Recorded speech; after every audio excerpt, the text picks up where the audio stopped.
ప్రియాంక మనం అంటార్కిటికాలో కలుద్దామని చెప్పేసి మహేష్ బాబును ఉద్దేశించి ఆమె పెట్టినటువంటి పోస్టు చాలా వైరల్ అయిపోయింది.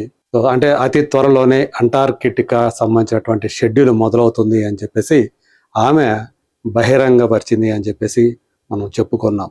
అయితే ఎప్పటి నుంచి అంటార్కిటికా షెడ్యూల్ మొదలవుతుంది అనే విషయం మాత్రం ఇంకా బయటికి వెల్లడి కాలేదు.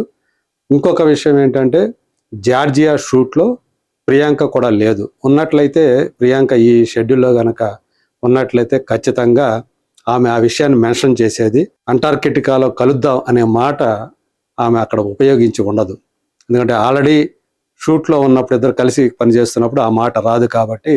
సో మరి ఈ జార్జియా షూట్లో ఈ షెడ్యూల్లో మహేష్ బాబుతో పాటు ఇంకా ఎవరెవరు పాల్గొన్నారు అనే విషయం మాత్రం ఇంకా అతి త్వరలోనే మనకు తెలిసే అవకాశాలు ఉన్నాయి. అక్కడ అంటే జార్జియా అనేటప్పటికీ చాలామంది మైదాన ప్రాంతంలో చాలా విశాలమైనటువంటి మైదాన ప్రాంతాలు కావాలి అనుకున్నప్పుడు అందరూ కూడా వెరీ ఫస్ట్ ప్రిఫరెన్స్ జార్జియాకే ఇస్తున్నారు.